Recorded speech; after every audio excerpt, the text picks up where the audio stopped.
vous allez bien, un bon dimanche. J'espère que ce moment de louange, d'adoration vous a fait du bien ce matin, que ceux qui avaient besoin d'être renouvelés l'ont été, et que ceux qui avaient besoin d'être encouragés ont été encouragés. Et je crois que peu importe le besoin qui est le nôtre ce matin, le Seigneur est celui qui y répond. Amen. Voilà, hein. Sans plus tarder, j'aimerais commencer ce temps de partage, ce temps de méditation autour de la parole. Vous le savez, cette semaine, nous avons eu l'occasion de commémorer un événement particulier, de fêter un événement particulier qui est fondamental pour notre foi. Vous savez de quel événement il s'agit, bien évidemment. Et je veux parler de l'Ascension de notre Seigneur Jésus-Christ. Cet événement est, pour beaucoup de nos contemporains, juste un jour férié, un jour de plus où on peut se reposer en pleine semaine. Mais pour nous qui croyons, ce jour, cet événement, marque quelque chose de capital, de fondamental dans notre foi. Et c'est dommage que parfois, cet événement n'est pas souligné. Cet événement n'est pas souligné dans nos rassemblements. Cet événement n'est pas fêté ou observé, peu importe le terme qu'on veut utiliser, dans notre foi, dans notre vie de chrétien actuelle, moderne. Et pourquoi peut-être me demanderiez-vous, ce moment est si important? Parce que notre foi repose sur des grands principes. Et l'ascension est un de ces grands principes.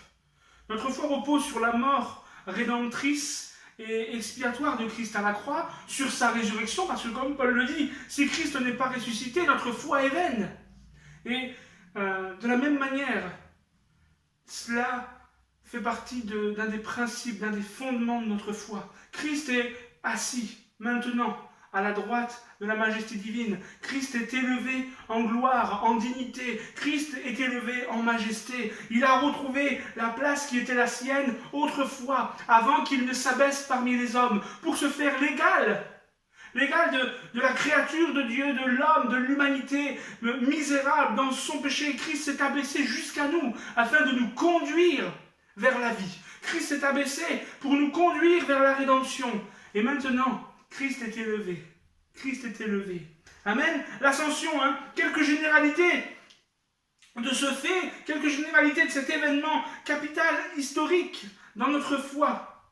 Il arrive 40 jours après la Pâque, après Pessah. On retrouve dans le livre des Actes, chapitre 1er, verset 3. Après qu'il eut souffert, il leur apparut vivant, et leur en donna plusieurs preuves, se montrant à eux pendant 40 jours, et parlant des choses qui concernent le royaume de Dieu.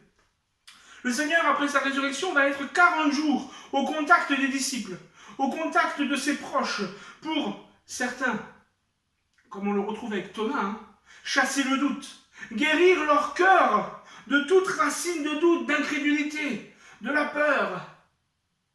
Leur monde s'est effondré. Leur monde s'est effondré. Parce que eux qui ont suivi le Maître, eux qui ont été à son contact, qui l'ont entendu, qui l'ont vu agir, qui ont vu le surnaturel de Dieu, leur monde s'est écroulé au moment où Jésus a été mis en croix. Et au moment où il a rendu son dernier souffle, il a été mis au tombeau, leur monde s'est écroulé. On retrouve dans l'évangile de Luc au chapitre 24, avec ce récit sur les disciples, les pèlerins d'Emmaüs, qu'ils sont abattus, tout tristes. Ils sont désespérés, dépités de ce que Jésus est mort. Ils croyaient que c'était lui qui allait rétablir. Ils croyaient que c'était lui qui allait restaurer les choses, mais il est mort. Et ils doutent, ils disent, il est vrai que quelques femmes sont venues dire que le tombeau était vide. Mais il y a le doute qui s'est installé, le doute. Ils ont douté en ce qui concerne les paroles de Jésus. Et Jésus, pendant ces 40 jours, va soigner, va traiter le mal à la racine. Thomas, regarde, c'est moi. Il va les enseigner, il va les instruire, il va leur communiquer ce qu'il attend maintenant d'eux. C'est ce que l'on retrouve dans le livre des Actes des Apôtres, chapitre 1er, où il va leur révéler petit à petit le plan que le Seigneur remet entre leurs mains maintenant, d'être les témoins, d'aller et de porter cette bonne nouvelle partout dans Jérusalem, dans la Judée, dans la Samarie. Mais il ne faut pas avoir une vision juste de notre clocher. Il faut avoir une vision qui s'ouvre jusqu'aux extrémités de la terre. L'église n'est pas vocale. C'est vrai que c'est l'église locale, mais elle est ouverte. Elle est ouverte au plus grand nombre. Elle s'ouvre vers tous. Tous n'accepteront pas. Mais le message doit être communiqué pour tous. Et pendant ces 40 jours où le Seigneur va enseigner, pendant ces 40 jours où le Seigneur va donner des recommandations aux disciples, il va leur faire aussi une promesse, que le Saint-Esprit viendra. Et ça, c'est la Pentecôte. Mais on le voit, et soudainement, verset 9 de ce chapitre 1er des Actes des Apôtres, après avoir dit cela, il fut élevé pendant qu'ils le regardaient, et une nuée le déroba à leurs yeux. Et comme ils avaient les regards fixés vers le ciel, pendant qu'ils s'en allaient, voici 2 hommes, vêtus de blanc, leur apparurent, et dirent, « Hommes galiléens, pourquoi vous arrêtez-vous à regarder au ciel? Ce Jésus qui a été enlevé au ciel du milieu de vous, viendra de la même manière que vous l'avez vu allant au ciel. » L'ascension de Jésus-Christ, Jésus qui, une fois qu'il a terminé de dire, d'enseigner ses disciples, les apôtres, est élevé, est dérobé à leurs yeux. Et ce fait n'est pas nouveau, ce fait n'est pas quelque chose d'inattendu dans la vie de Jésus et dans le plan de Dieu. On retrouve déjà des éléments qui l'annoncent en substance dans l'Ancien Testament. On retrouve cela dans le psaume 110, verset 1er de David, psaume, parole de l'Éternel à mon Seigneur, assieds-toi à ma droite, jusqu'à ce que je fasse de tes ennemis ton marchepied. Psaume 68, 18, tu es monté dans les hauteurs, et tu as emmené des captifs, tu as pris en don des hommes, les rebelles habiteront aussi près de l'Éternel Dieu. Amen. On retrouve de nombreuses aussi allusions de ce fait dans la bouche de Jésus lui-même. Jésus a annoncé lui-même à plusieurs reprises son départ vers le Père. Le fait qu'il allait retrouver sa place autrefois, Jean 6, 62. Et si vous voyez le Fils de l'homme monter où il était auparavant, Jean 7, 33, Jésus dit, je suis encore avec vous pour un peu de temps, puis je m'en vais vers celui qui m'a envoyé. Jean 14, 12, en vérité, je vous le dis, celui qui croit en moi fera aussi les œuvres que je fais, et il en fera de plus grandes, parce que je m'en vais au Père. Jean 14, 28, 29 nous dit, vous avez entendu que je vous ai dit, je m'en vais, et je reviens vers vous. Si vous m'aimez, vous vous réjouirez de ce que je vais au Père, car le Père est plus grand que moi, et maintenant, je vous ai dit ces choses, avant qu'elles arrivent, afin que lorsqu'elles arriveront, vous croyez. Nous pourrions citer d'autres textes, mais on comprend bien là l'idée. Ce n'est pas quelque chose d'inattendu. Ce n'est pas quelque chose qui est arrivé comme ça, de façon, comme si Dieu, je vais reprendre mon fils. Non, c'était établi depuis des siècles. Ça a été annoncé bien avant. Et quand Jésus arrive, et qu'il officie, que son ministère s'accomplit auprès des peuples, auprès des hommes, des femmes, que ses disciples sont là et qu'il l'accompagnent, il leur dit, je vais retourner vers celui qui m'a envoyé, je vais retourner vers mon Père. Ce n'est pas quelque chose de nouveau, c'est quelque chose qui fait partie du plan de Dieu. Et on pourrait se dire, alors, mais qu'est-ce qu'apporte l'ascension?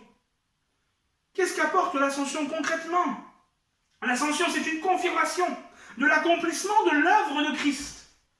Le fait que Christ soit élevé à la droite du Père signifie que son œuvre est maintenant achevée. La rédemption, la justification sont accomplies.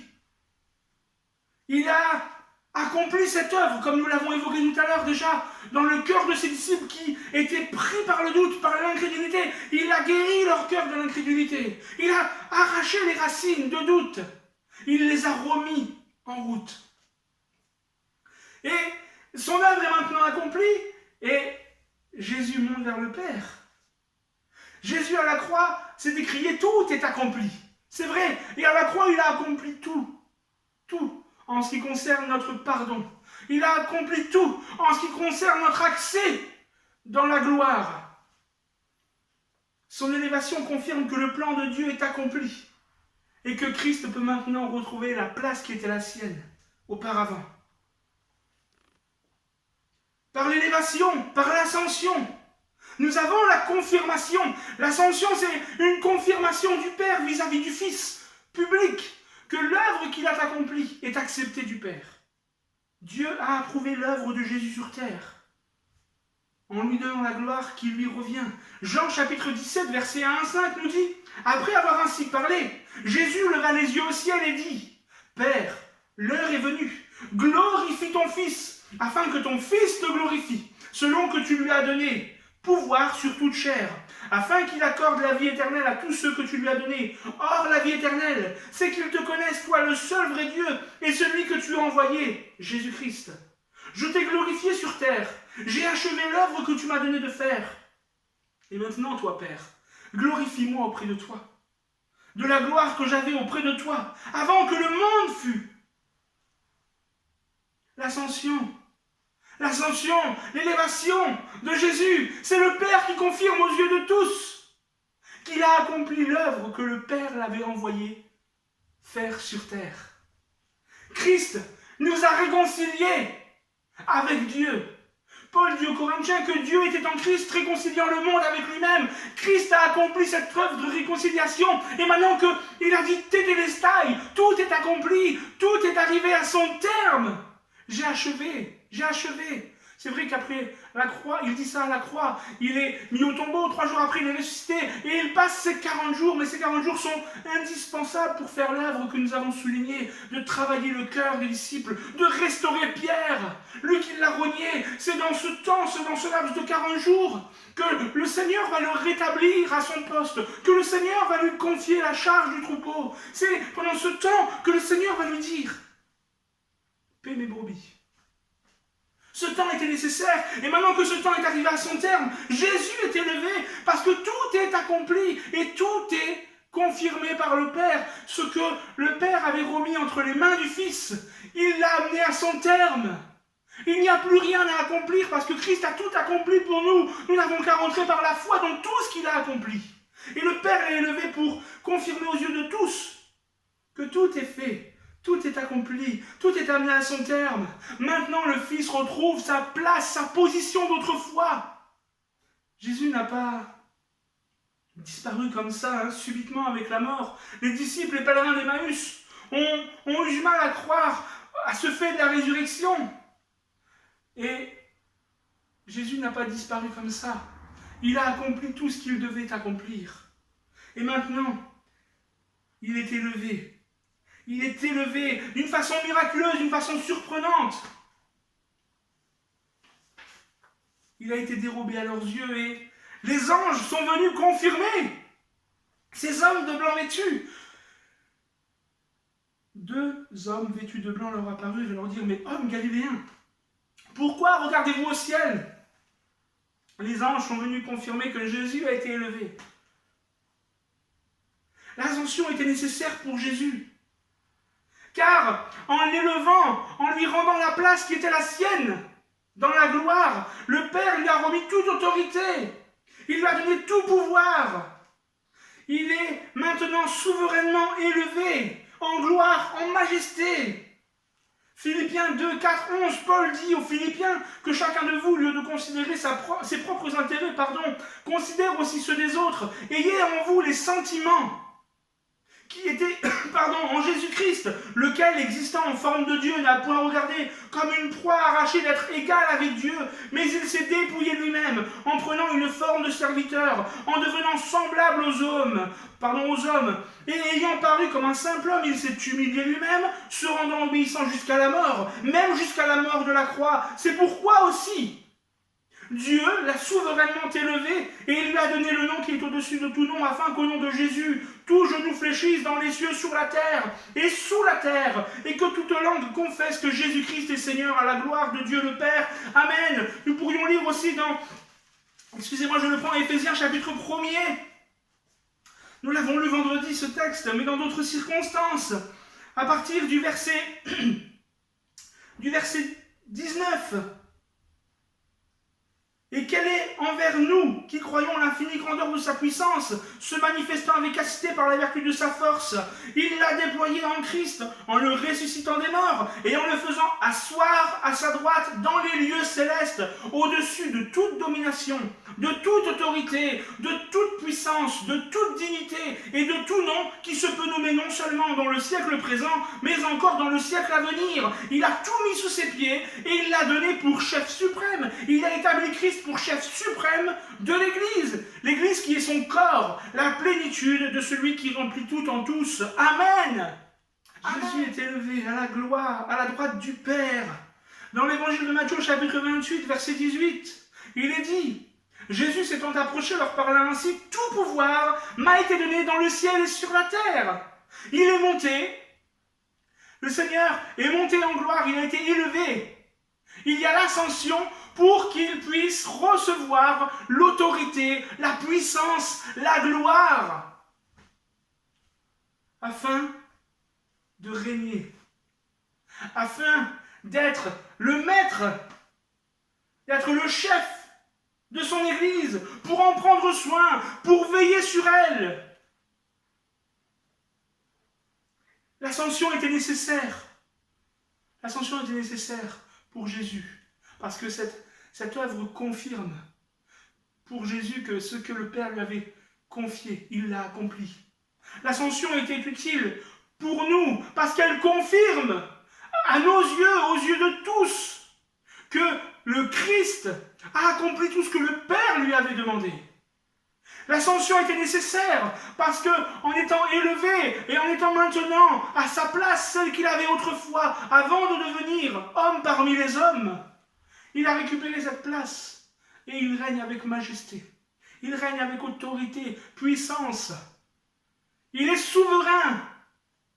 Il est celui qui règne sur son Église. Il en prend soin, il la protège. Il veille sur elle. L'ascension, c'est un avantage aussi pour nous en tant que chrétiens.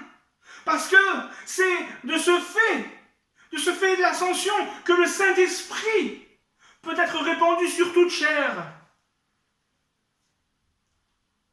Dans l'évangile de Jean, au chapitre 16, verset 7, Jésus va dire quelque chose de difficile à comprendre. Si nous, aujourd'hui, nous le comprenons parce que nous avons toute la révélation.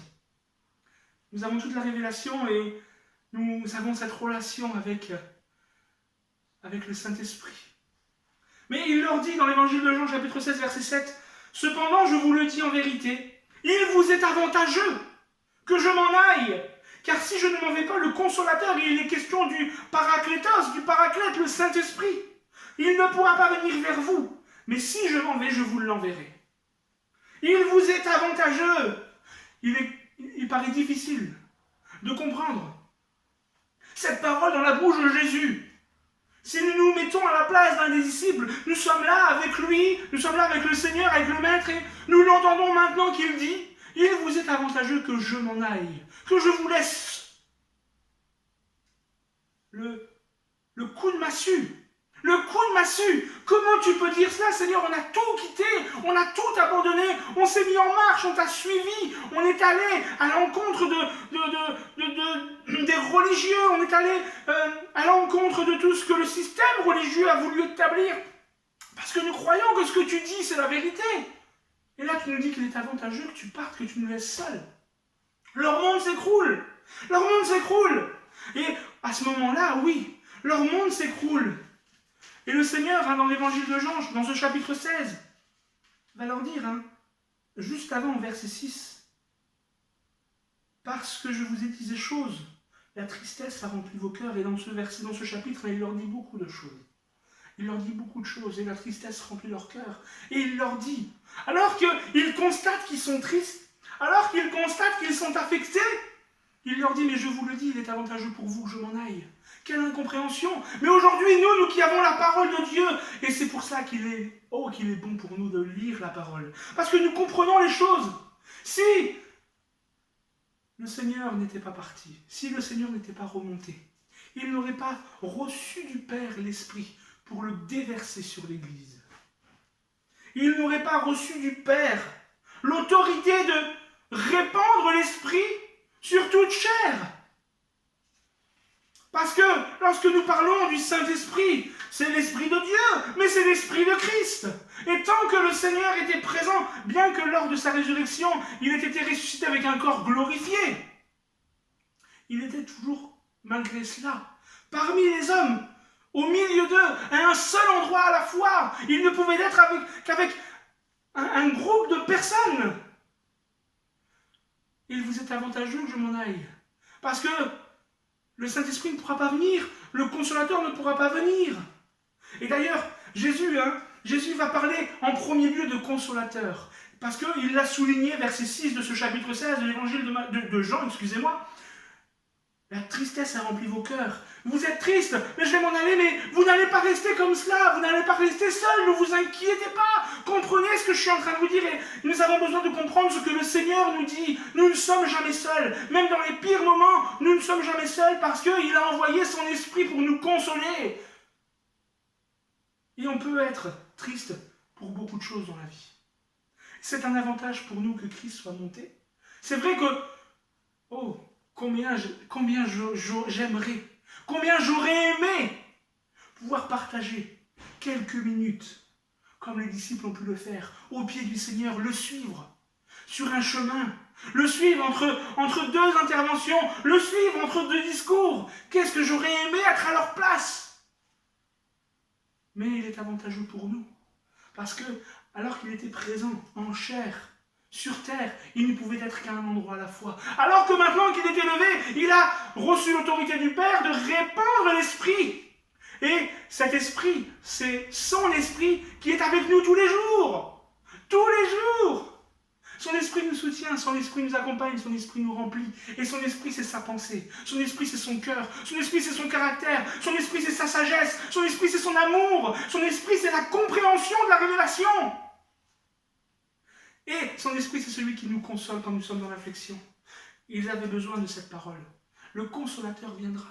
Le Paraclétos, le Paraclète, celui qui se tient à côté et qui console. Et le Paraclète, le Saint-Esprit, c'est celui qui vit en nous, mais c'est celui qui nous accompagne tous les jours. C'est comme s'il était à côté de nous et qu'il chemine avec nous comme Jésus l'a fait avec ses disciples. Il vous est avantageux que je m'en aille, parce que le Saint-Esprit, mon esprit, pourra être avec chacun de vous. Il vous accompagnera, il vous consolera, il vous donnera des paroles de sagesse. Lorsqu'on vous outragera, lorsqu'on vous traînera devant les tribunaux, le Saint-Esprit vous communiquera votre défense, il vous dira, il vous rappellera les choses. Il vous est avantageux. L'ascension de Jésus permet au Seigneur de répandre son esprit. Il est monté, élevé, à la droite du Père, et 10 jours plus tard, à la Pentecôte, le Saint-Esprit va être répandu. Actes chapitre 2. Actes chapitre 2, et Pierre le souligne au verset 33. Élevé par la droite de Dieu, il a reçu du Père le Saint-Esprit qui avait été promis. Et il l'a répandu comme vous le voyez et l'entendez. Il est avantageux que le Seigneur soit monté. Oh, c'est vrai que je pense que je ne suis pas le seul dans ce cas de figure. J'aurais aimé partager un moment. Mais je partage et nous partageons. Nous partageons tous, depuis qu'il est monté. Tous ceux qui nous ont précédés dans la foi, qui ont reçu avec foi le Seigneur dans leur vie, partagent leur quotidien avec le Seigneur. Et cela, c'est un bénéfice. Cela, c'est un avantage pour nous en tant que chrétiens. Le consolateur, un conseiller, une aide, un soutien, la personne du Saint-Esprit, l'Esprit de Christ qui chemine avec nous.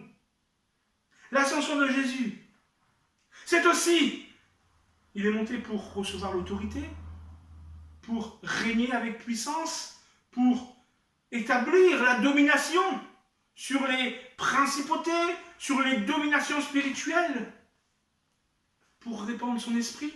Mais il est aussi monté, chapitre 14 de l'évangile de Jean, versets 1 à 4, que votre cœur ne se trouble point, croyez en Dieu, croyez en moi. Il y a plusieurs demeures dans la maison de mon Père. Si cela n'était pas, je vous l'aurais dit. Je vais vous préparer une place. Et lorsque je m'en serai allé, et que je vous aurai préparé une place, je reviendrai et je vous prendrai avec moi, afin que, là où je suis, vous soyez vous aussi. Vous savez où je vais, et vous en savez le chemin. L'ascension de Jésus, il est monté pour nous préparer une place. Le Seigneur nous prépare une place à tous. Réalisons cela aussi, que le Seigneur nous prépare une place. Le Seigneur nous prépare une place dans la gloire. Je ne sais pas comment ce lieu que nous aurons, de quoi il est constitué, comment ça va être. Mais je sais une chose, c'est que ça sera là. Ça sera l'abondance, ça sera la bénédiction, ça sera la gloire de Dieu, ça sera magnifique. La parole de Dieu, c'est ce qui nous ouvre les yeux vers ces réalités qui nous attendent, cette espérance. Le Seigneur est monté pour nous préparer une place. L'ascension de Christ, c'est une pierre dans notre foi, une pierre de fondation. Il revient bientôt. L'ascension de Christ, il est parti nous préparer une place. Il était avantageux aussi pour nous que Christ monte auprès du Père, qu'il soit élevé, qu'il retrouve cette place à la droite du Père. Car maintenant, et on entend souvent, il est assis à la droite de Dieu. Certes, il est assis, mais il ne se tourne pas les pouces. Il est assis à la droite du Père, parce que c'est une position d'autorité. C'était sa position d'autrefois, mais il n'est pas sans rien faire. Parce qu'aujourd'hui, il est dans les cieux, à la droite de la majesté divine, mais il œuvre pour nous. Et c'est là l'un des aspects du ministère de Christ le plus important pour nous en tant que chrétiens de la Nouvelle Alliance. Parce qu'il accomplit son ministère d'intercesseur, d'avocat, de souverain sacrificateur pour nous. Hébreux 8, verset 1 à 6 nous dit « Il s'est assis à la droite du trône de la majesté divine dans les cieux, comme ministre du sanctuaire et du véritable tabernacle qui a été dressé par le Seigneur, et non par un homme. Tout souverain sacrificateur est établi pour présenter des offrandes et des sacrifices, d'où il est nécessaire que celui-ci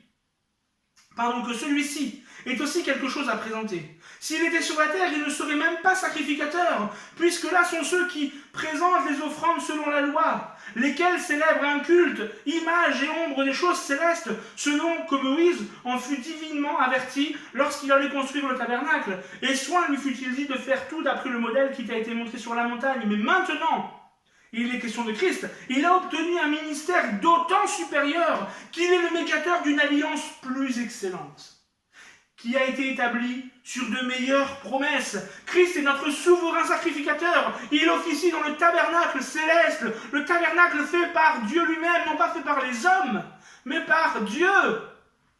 Et c'est pas avec le sang des boucs, des taureaux qu'il est entré, mais c'est avec son propre sang.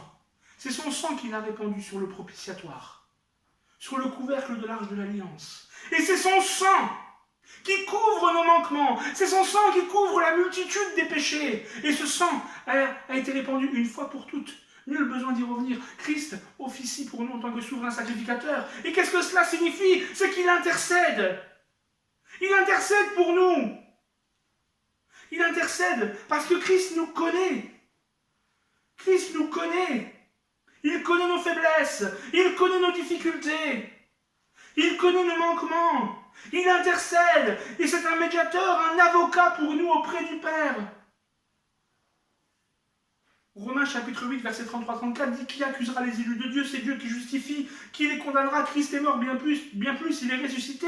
Il est maintenant à la droite de Dieu, et il intercède pour chacun de nous. » Hébreux 7, 25 dit « C'est aussi pour cela qu'il peut sauver parfaitement ceux qui s'approchent de Dieu par lui, étant toujours vivants pour intercéder en leur faveur. »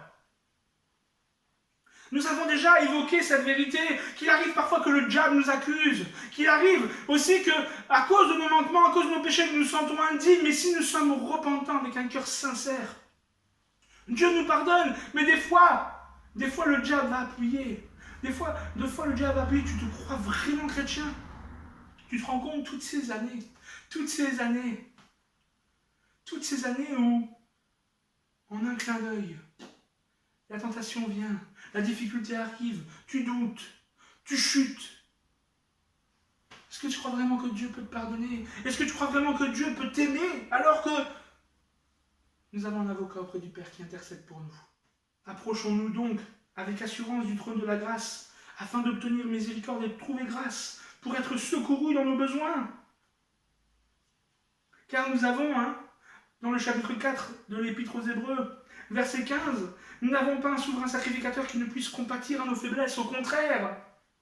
Il a été tenté comme nous en toutes choses, sans jamais commettre de péché. Il nous connaît, il sait nos limites, il sait nos défaillances. Lui, il est resté impeccable. Il est resté sans péché. Nous péchons et nous avons besoin qu'il intercède pour nous. Nous avons besoin qu'il se trouve auprès du Père comme notre avocat pour prendre notre défense. C'est un avantage qu'il soit là-haut maintenant, parce qu'il accomplit son ministère actuel pour nous. Nous avons un avocat auprès du Père. Il est avantageux que Christ soit élevé, soit remonté jusqu'au Père, car maintenant il accomplit son ministère en notre faveur. Ce ministère qui nous permet d'être dans les lieux célestes, en Christ. Il nous défend. L'ascension de Christ, par ce fait de l'ascension, il y a son retour prochain aussi qui est affirmé.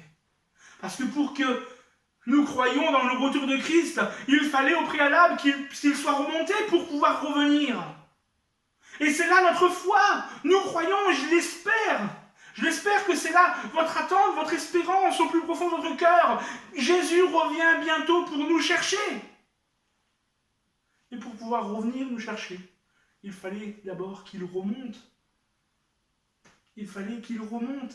Et c'est là ce que les anges vont dire aux disciples qui sont là en train de regarder le ciel, face à cette vision extraordinaire, des choses qui les dépassent. Jésus est en train de leur parler, et comme ça subitement il s'élève et une nuée les dérobe à leurs yeux. Ils ne comprennent pas ce qui se passe. Mais que se passe-t-il? Et je suis sûr que si nous avions été à la place des disciples, nous serions dans l'étonnement, dans la stupéfaction. Mais qu'est-ce qui se passe? Jésus est en train de retrouver sa place d'autrefois. Sa place d'autrefois. C'est cette confirmation que ce que le Père lui avait confié est accompli. Cette élévation, c'est la confirmation aux yeux de tous que l'œuvre qu'il devait accomplir est maintenant arrivée à son terme. Son élévation, c'est maintenant ce fait extraordinaire que s'il était resté sur terre, cela aurait été impossible, parce qu'il aurait été présent qu'à un seul endroit à la fois. Mais maintenant, l'ascension permet que Christ, par son esprit, soit avec chacun, à chaque moment. Et cela peu importe où nous sommes. Il est avec moi, il est avec vous chez vous, il est avec nos frères, nos sœurs qui, outre-Atlantique, à l'autre bout du monde, en Océanie, en Asie, sont en train de se réunir et de célébrer son nom. Ça a rendu cela possible. L'ascension de Christ, c'est Christ qui est maintenant en train d'agir. Il est en train d'accomplir son ministère pour nous auprès du Père. Il accomplit ce ministère de grâce, il accomplit ce ministère de compassion, ce ministère d'intercession, ce ministère de défense pour nous, dans notre foi, dans nos manquements, dans nos faiblesses. Et ce fait de l'ascension confirme qu'il revient bientôt. Pour revenir, il fallait qu'il parte. Actes, on reprend ce chapitre, Actes, chapitre 1er, versets 9 à 11. Après avoir dit cela, il fut élevé pendant qu'ils le regardaient, et une nuée le déroba à leurs yeux. Comme ils avaient les regards fixés vers le ciel, pendant qu'ils s'en allaient, voici 2 hommes vêtus de blanc leur apparurent et dirent: Hommes galiléens, pourquoi vous arrêtez-vous à regarder au ciel? Pourquoi vous stoppez-vous? Les choses ne sont pas terminées. Continuez, faites ce qu'il vous a dit, et il reviendra. Ce Jésus qui a été enlevé du milieu de vous viendra ou reviendra de la même manière que vous l'avez vu allant au ciel. Il va revenir de la même manière qu'il est monté sur les nuées. Paul dit, 1 Thessaloniciens, chapitre 4, verset 13. Nous ne voulons pas, frères, que vous soyez dans l'ignorance au sujet de ceux qui dorment, de ceux qui sont morts, afin que vous ne vous affligiez pas comme les autres qui n'ont point d'espérance. Car si nous croyons que Jésus est mort et qu'il est ressuscité, croyons aussi que Dieu ramènera par Jésus et avec lui ceux qui sont morts. Voici en effet ce que nous déclarons, d'après la parole du Seigneur, nous les vivants. Restez pour l'avènement du Seigneur, c'est-à-dire son retour. Nous ne devancerons pas ceux qui sont morts, car le Seigneur lui-même a un signal donné, à la voix d'un archange, au son de la trompette de Dieu, descendra du ciel.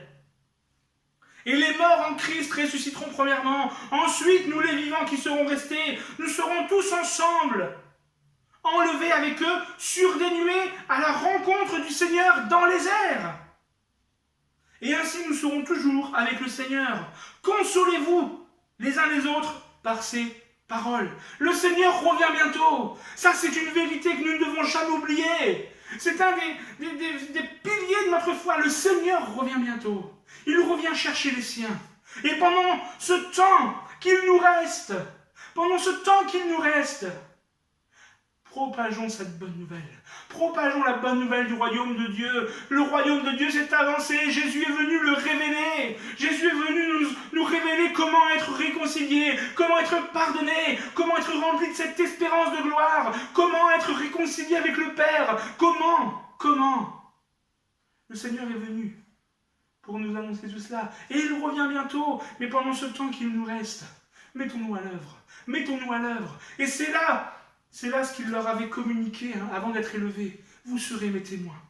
Vous serez mes témoins. 10 jours après son élévation, 10 jours après l'ascension, c'est le Saint-Esprit qui répand sur eux ce soutien, cette aide, cette personne qui va les aider à être des témoins à la gloire de son nom. Et ça, nous le verrons lorsque nous parlerons de la Pentecôte. Mais le Seigneur revient bientôt. Nous ne savons pas quand. Mais nous savons une chose, c'est que son retour ne tardera pas.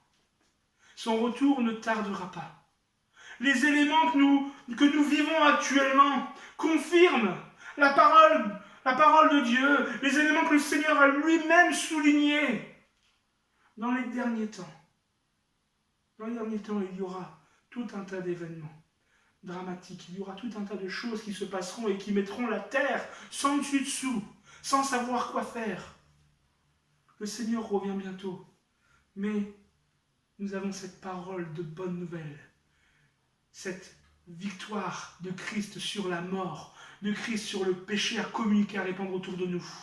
Amen. L'ascension du Seigneur Jésus, c'est un fait important dans notre foi. C'est plus qu'un jour férié.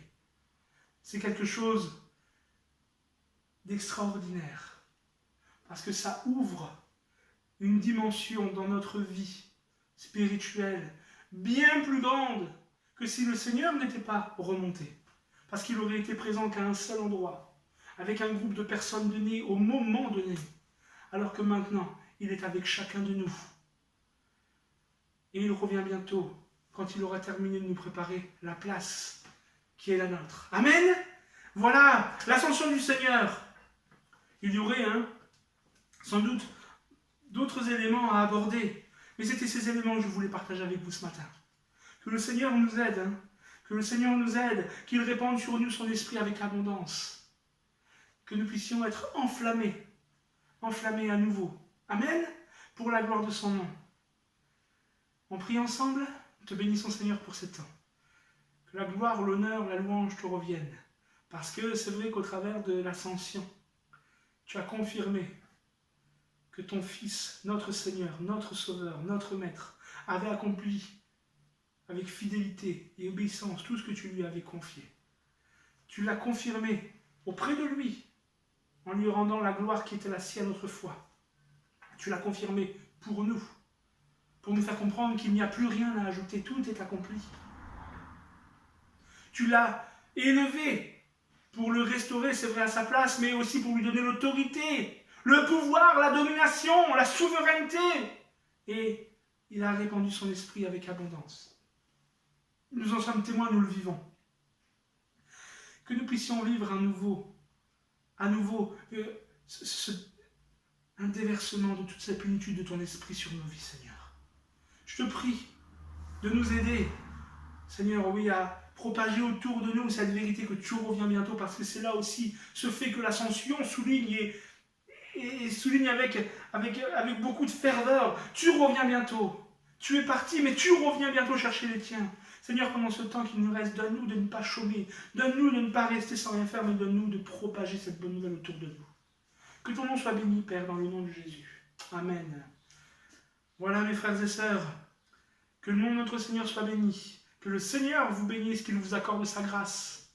Je vous dis à très bientôt, parce que, comme vous l'avez sans doute entendu, lors des dernières interventions, public de nos responsables d'État, nos lieux de culte rouvrent bientôt. Et c'est une joie pour nous. C'est une joie pour nous de voir se dessiner à l'horizon ce rassemblement prochain pour nous unir ensemble dans la louange, dans l'adoration, dans la parole et le partage de la présence de notre Seigneur. Amen. Que le Seigneur vous accompagne, qu'il vous bénisse. À très bientôt. Bonne journée, bon dimanche à tous.